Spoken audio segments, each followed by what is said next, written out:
alle sammen. Vi står her i dag med NextDrive Køreskole, og vi vil gerne introducere lidt til køreskolen, så I kan lære den bedre at kende. Det er en nyopstartet køreskole, hvor du både kan tage kørekort med automatgear og manuel gear til samme pris.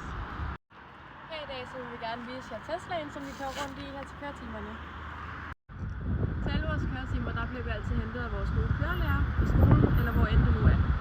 Så hvis du gerne vil have en nem oplevelse med at tage kørekort, så er det en god mulighed at tage den i automatgear, da du også kan tage køreprøven i automatgear. Så har vi lige bilen indeni.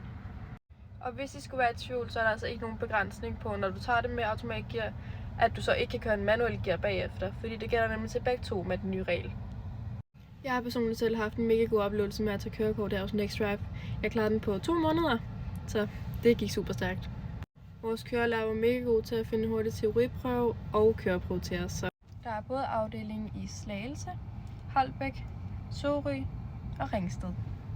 Så hvis du får det område, så synes jeg helt sikkert, at du skal gå ind på NextDrive og tilmelde dig i dag.